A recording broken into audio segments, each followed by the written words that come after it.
I was sitting in my apartment surrounded by unopened wedding gifts, blenders, wine glasses, a damn pasta maker I never asked for. The cake topper was still in the corner, next to 3 floral centerpieces that should have been on guest tables. It was like walking through a museum of a life that never happened. It had been 2 weeks since I called everything off. 2 chaotic, expensive, emotionally draining weeks. But for the first time in a long time, I felt calm. Like I could breathe without checking my bank account or bracing for another manipulative conversation. My name's Brandon. I'm 32, live in San Diego, and work in software. Pull in around $140 a year. Not rich, but solid. Nicole and I had been together 3 years, engaged for 6 months. She's 30, works in event planning, brings home around 65. Things were fine at first, good even. We talked about building a life, maybe running a business together. She always had this dream of owning a flower shop. About 4 months ago, we found one. Small, needed some love, but it was in a great area near Hillcrest. Owner was retiring. Price tag? 420 grand. We ran the numbers over and over.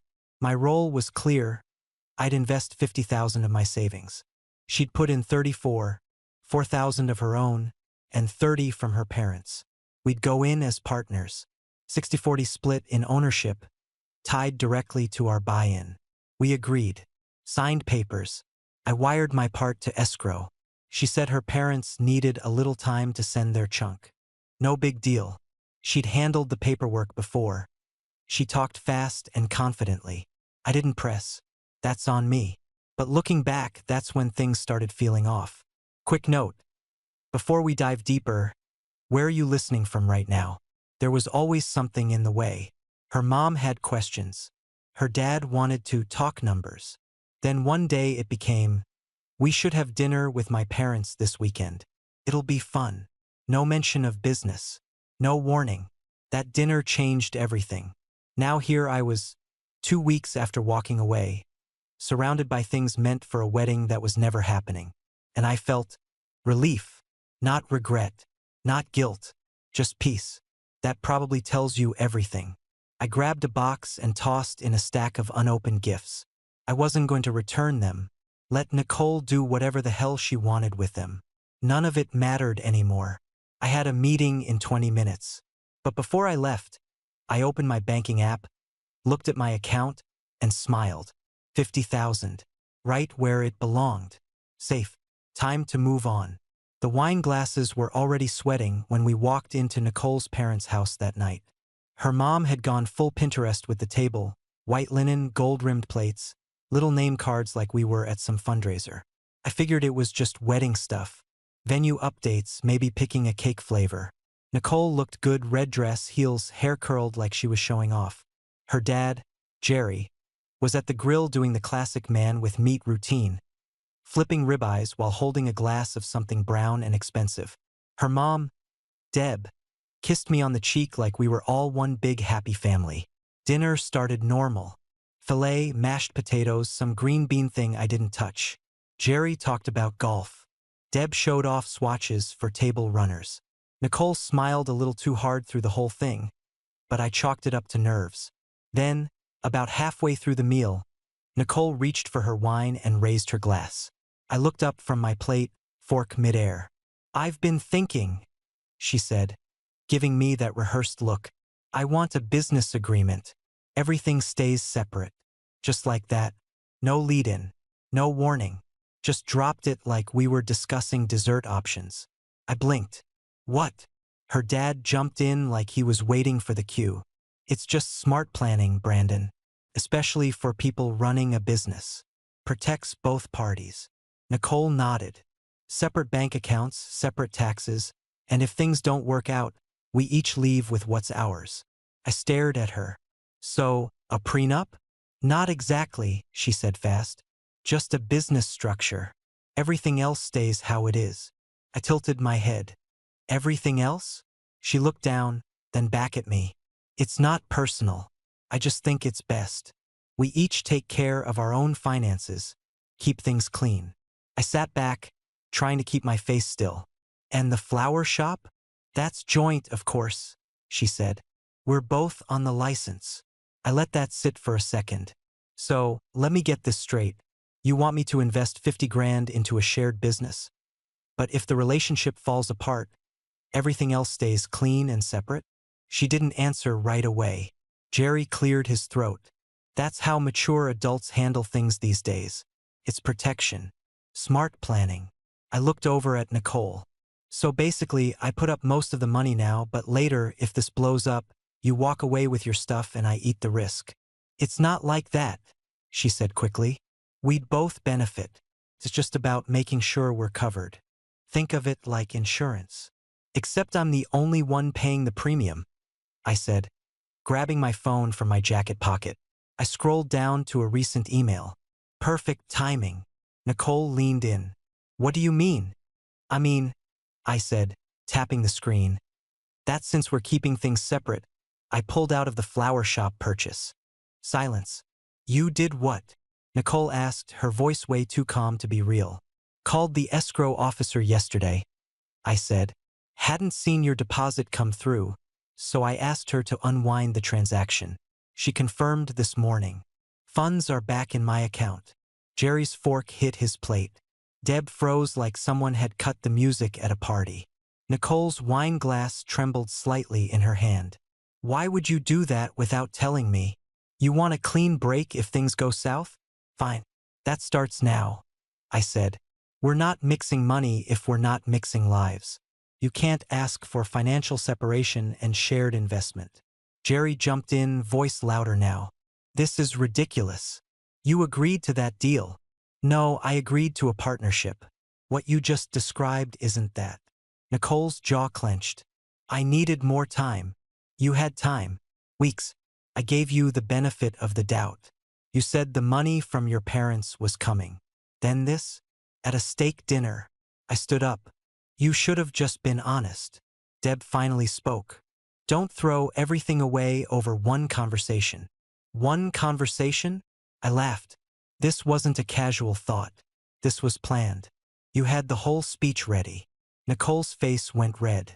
You blindsided me. No, I said, grabbing my coat. You tried to play both sides. And I don't fund people who treat trust like a bargaining chip. I walked toward the front door. Behind me, I heard chairs scrape. Jerry was muttering under his breath. Deb trying to calm him down. Nicole followed me out. Brandon, wait. Just talk to me. I turned around. We're done talking. Separate, right? That's what you wanted. Then I got in my car, slammed the door, and drove off. Nicole ran after me down the driveway, still barefoot, still clutching her wine glass like it was going to keep her grounded. You pulled out of the deal? Just like that. Her voice cracked. Brandon, that was our dream. I turned, leaning against my car. No, that was your dream. I was supporting it. Big difference. She blinked like I'd slapped her. We already signed the paperwork. That money was committed. Not until you wired yours, I said, voice flat. You didn't. I waited 3 weeks. Nothing came through. So I called escrow yesterday morning and asked what my options were. She said since the full deposit wasn't received yet, I could withdraw. I did. Simple. She opened her mouth to argue, but before she could, the front door flew open behind her. Jerry stormed out, tie loose, red in the face. Deb followed close behind, heels clicking hard against the walkway. You can't just do that, Deb snapped. You made a commitment. I didn't sign a contract with you, Deb. I shot back. And we're not married. I'm not obligated to throw 50 grand into your daughter's fantasy shop when she wants to keep every other part of our lives separate. Jerry pointed a finger at me. You blindsided us. That money from us was coming. I stared at him. Then why didn't it come? You guys had weeks. If you were serious, it would have been in escrow by now. But no, instead I get ambushed at a steak dinner with a prenup speech and a glass of wine. Nicole stepped forward, panicked now. Brandon, stop, please. You know I need your income to qualify for the business loan. They're counting on it. I won't get approved alone. I shook my head. Then maybe you should have considered that before asking for everything to stay clean and separate. You made your priorities clear. She put her hand on my arm, pleading. We can fix this. It was just a conversation. No, it was a choice. One you walked me into with your parents ready to co-sign it.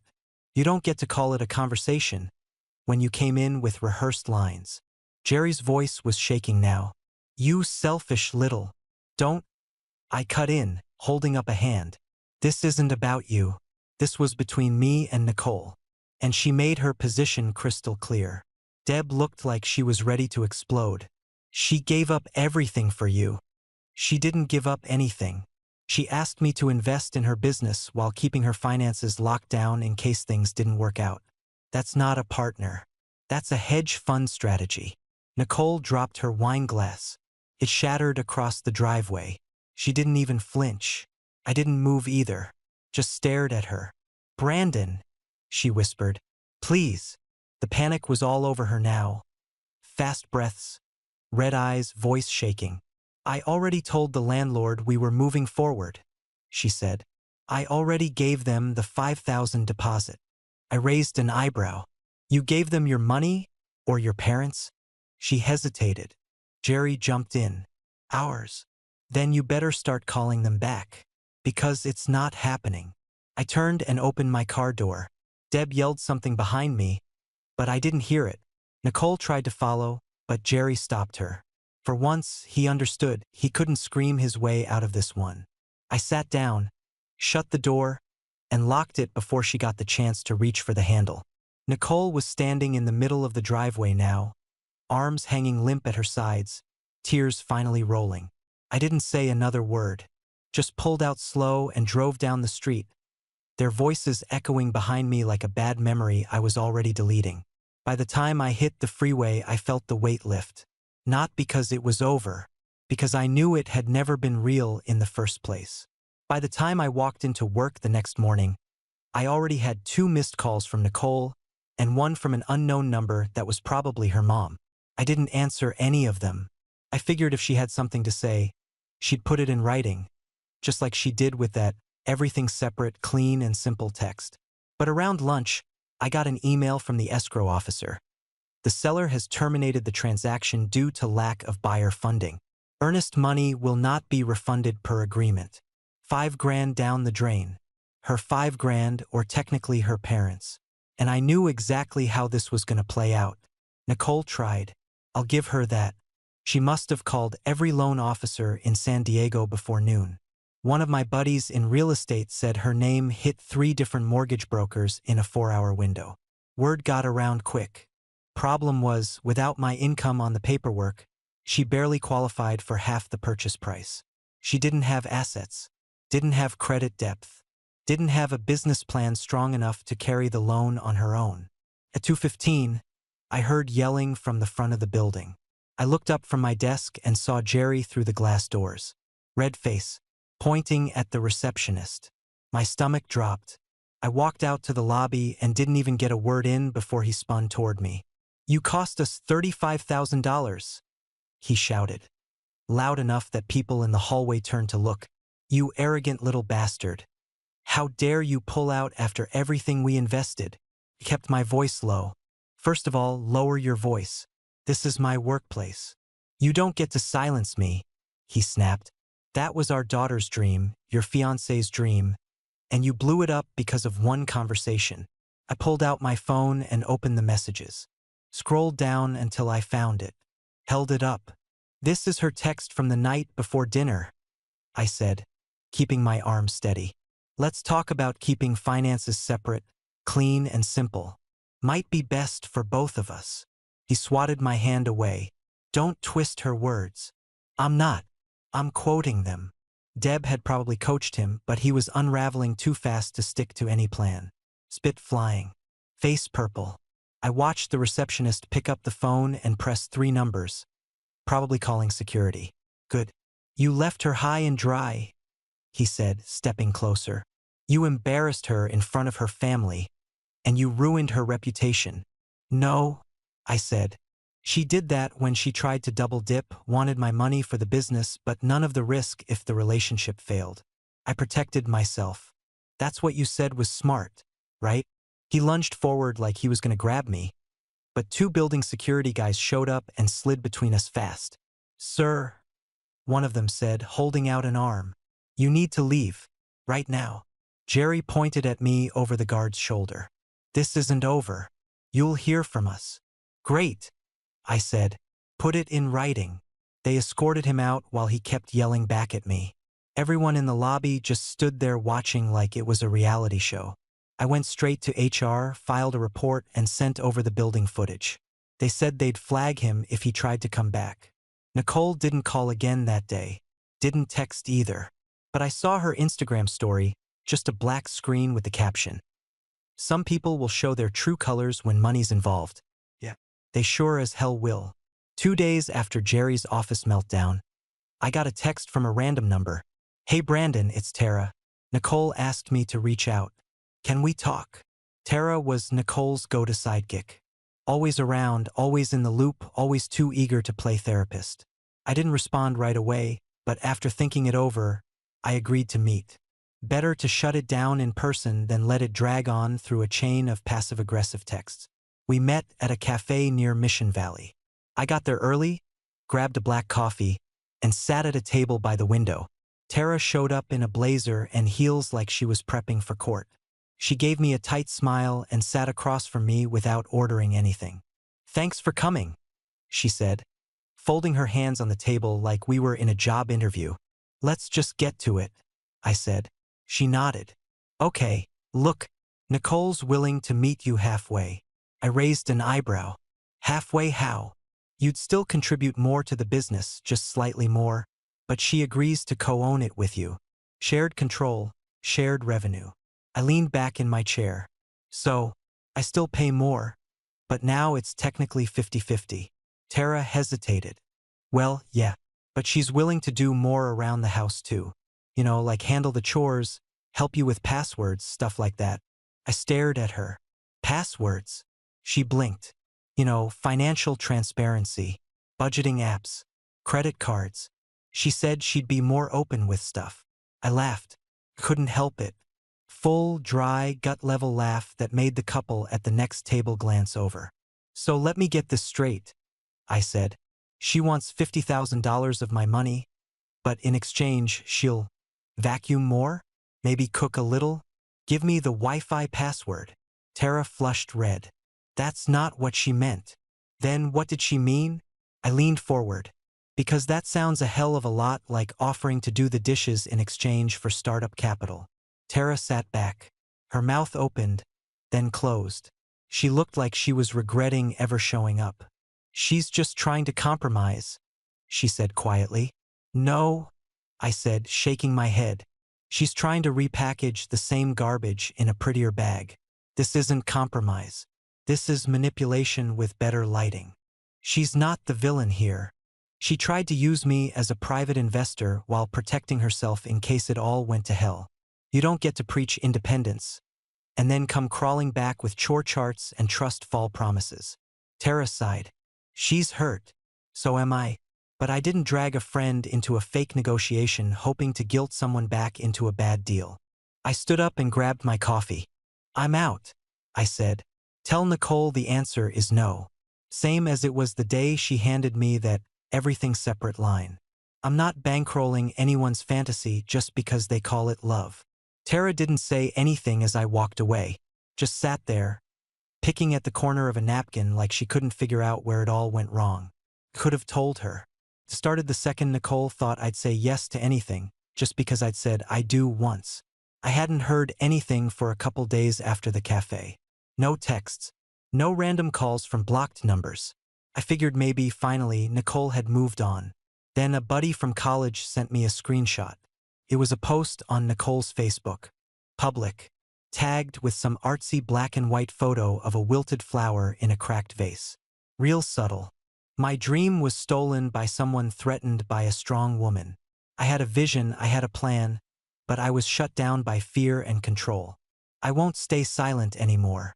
She followed it with a bunch of hashtags, hashtag women supporting women, hashtag entrepreneur, hashtag survivor. The whole thing reeked of victim cosplay. I sat there in my apartment, scrolling through the comments, trying not to laugh. At first, it was the usual sympathy pile-on.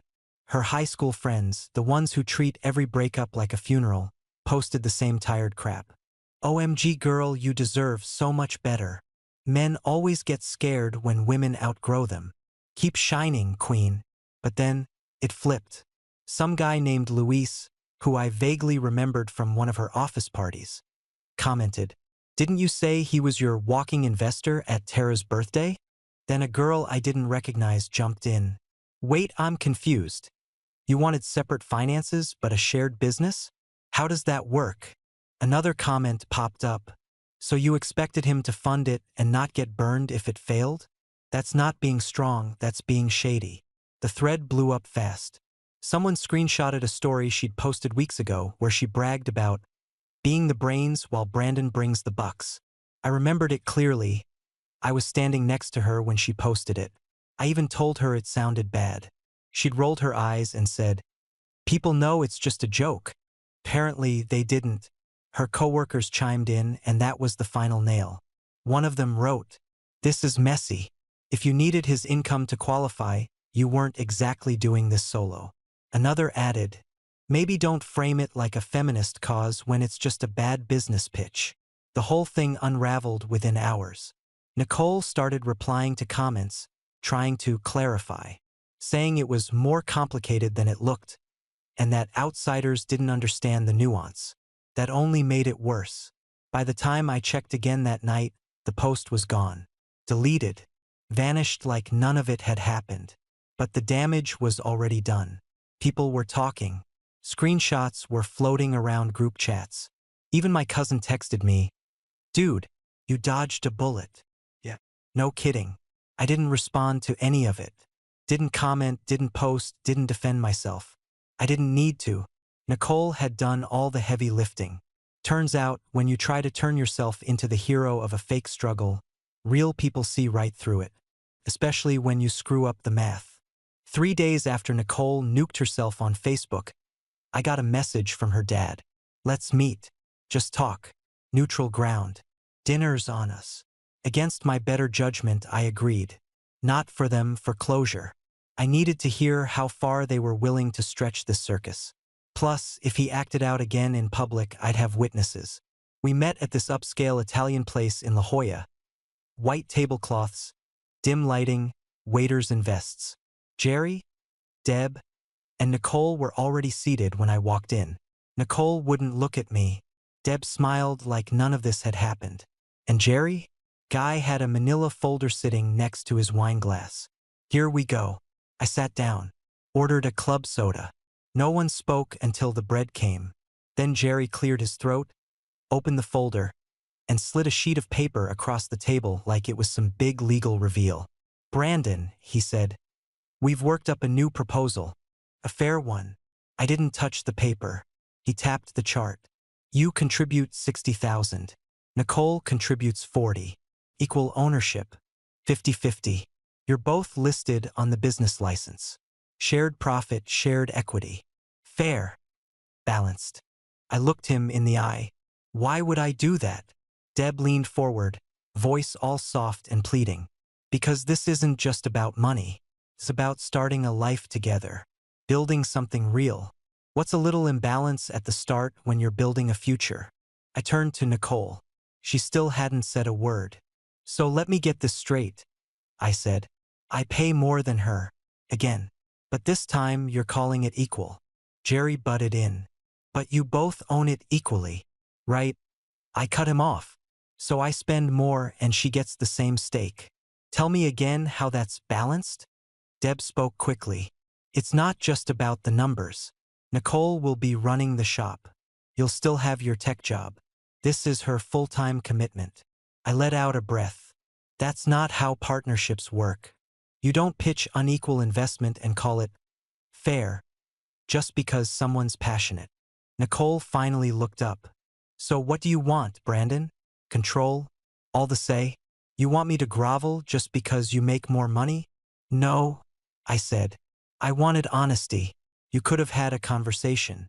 Instead, you ambushed me with a prenup speech and expected me to fund your dream while you stayed protected."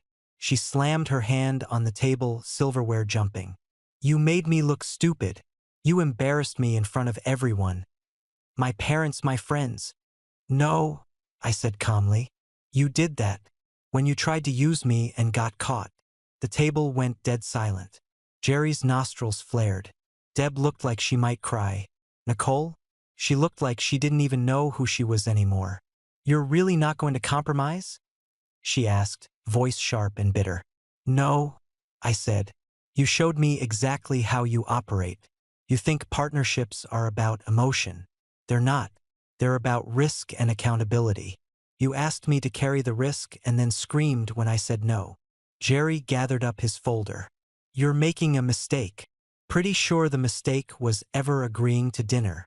I stood up, dropped a 20 on the table for the soda, and walked out. Didn't look back. Didn't need to. They weren't there for resolution. They were there to try one last angle, and I shut it down cold. 2 days after that disaster at the restaurant, I got a letter dropped at my door. Certified. Legal letterhead. Some boutique firm downtown. It was from Nicole's new attorney. Someone her parents probably found. The opening line hit me like a joke. This letter serves as formal notice of intent to pursue damages related to breach of promise and financial harm incurred due to canceled nuptials and business plans. I read it twice, then sent a photo to my attorney. He called me laughing. Breach of promise? What is this, 1940? He said. She's got no case. You didn't sign anything. You didn't exchange vows. No contract, no damages, no legal standing. She's reaching, I said. She's drowning, he replied. I forwarded him every text, especially the one where she literally said, let's keep things separate, clean and simple. That shut the door on any claim she had. But the real fun started with the ring. I'd let it go for a while, tried to be decent. We weren't married, and technically, engagement rings are a gray area depending on the state. But after the lawyer stunt, I was done playing nice. So I texted her directly. You can drop the ring off at my place or mail it. If I don't have it by Friday, I'll file a property claim. She left me on read. Friday came, and right before noon, a small padded envelope showed up in my mailbox. No note, no name, just a tiny white box inside. I opened it and pulled out the ring. Same band, same setting, wrong stone. I stared at it under the kitchen light. Something was off. The diamond looked duller, more flat. I had it insured, so I drove straight to the appraiser I'd used before. He took one look and shook his head. Same setting, new stone. This one's cubic zirconia. Maybe $50. I laughed. Not because it was funny, because it was pathetic. She really thought I wouldn't check. I went straight back to my attorney and had him draft a final notice. Return the original ring or we file. This time with police involvement. Fraud. Theft. Whatever stuck. 3 days later, I got another package. Same box. No note again. But this time, it was the real thing. Appraisal verified. Diamond back in place.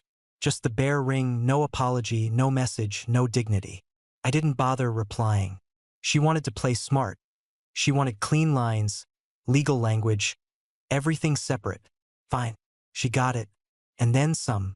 The knock came on a Sunday morning just after 10. I wasn't expecting anyone, and I definitely wasn't in the mood for company. I looked through the peephole and felt my jaw lock. Nicole, her parents, and some woman in a blazer holding a clipboard. I opened the door, but only halfway. Nicole smiled like nothing had happened. Hey, we need to talk. I didn't move. Why are you here? Jerry stepped forward like this was a sales pitch. We found a new opportunity. Smaller space, better price, walkable foot traffic. The woman with the clipboard smiled and gave me a little wave. Hi, I'm Brooke. I'm the agent representing the seller. They're very motivated. Nicole took over fast.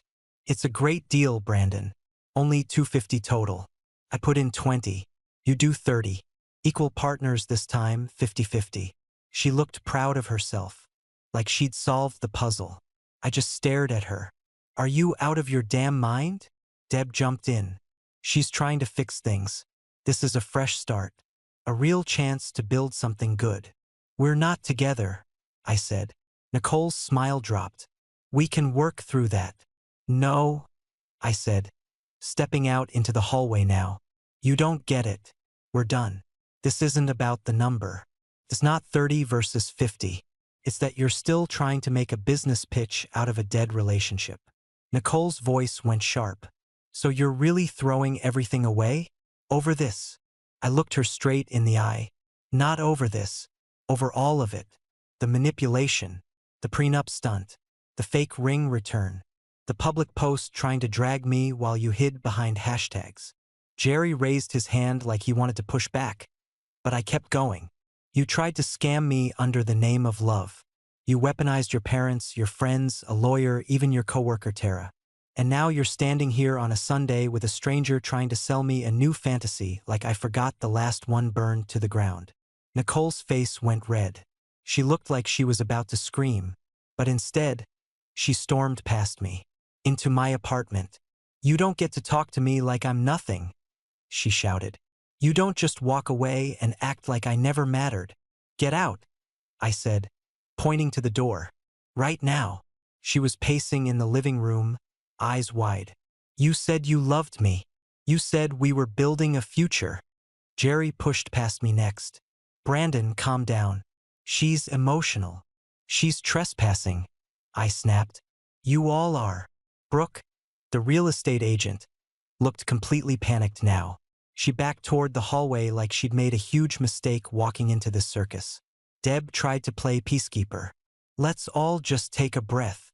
I pulled out my phone and hit record. Leave. All of you. Now. Or this footage goes straight to building security and the police. They froze. Nicole glared at me like she didn't even recognize the man standing in front of her. I can't believe you turned into this. No, I said, opening the door wide. You just finally saw me stop pretending. They shuffled out slowly. Nicole laughed, still muttering under her breath. Jerry gave me a final dirty look. Brooke apologized 3 times on her way out. Door slammed. Locked. Chain on. An hour later, I got an email from building management. We received a complaint about a loud incident at your unit. This is a formal warning regarding disturbances and unauthorized visitors.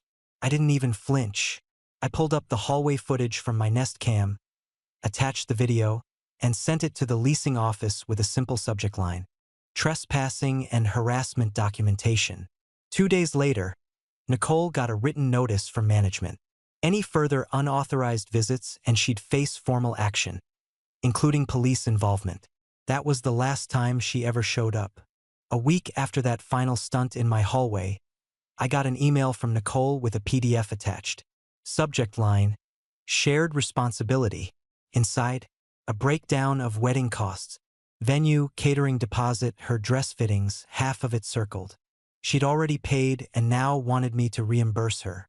Total came out to just under $8,000. I didn't reply. I just screenshotted her clean and separate text and sent it back with no words. Never heard about that invoice again. Her parents ended up losing another $16,000 on wedding vendors and non-refundable bookings. Guess they didn't read the fine print before backing her vision. Jerry tried to spin it like I bailed at the last second, but anyone close to us knew better by then. Nicole didn't stop there, though. She went online again, new post, new tone. Claimed she'd been financially abused. Said she'd been misled, taken advantage of, gaslit by someone who weaponized money. That one didn't stick either. Too many people had seen the first post.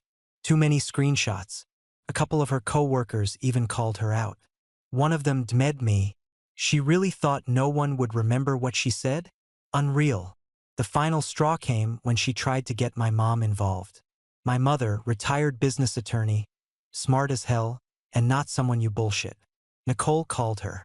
Said she just wanted to understand what went wrong. My mom told her, flat out, you didn't want a husband. You wanted an investor with benefits. My son pulled out of a bad deal. That's not abuse. That's good judgment. That phone call ended real quick. Last I heard, Nicole was back living at her parents' house in Escondido. She's still calling herself a survivor on socials. Still posting motivational quotes about rising from betrayal. Someone even sent me a screenshot of her new dating profile. Right there in the bio, looking for someone generous, ambitious, stable, ready to build with a strong woman. Translation: still shopping for a wallet with arms. As for me, I took the 50 grand I saved and dropped it into a couple smart investments. Clean sectors, tech ETFs. I'm already seeing gains. No more joint ventures. No more dreams dressed up as relationships. Next time I date, if I date, it'll be with someone who wants me. Not my balance sheet.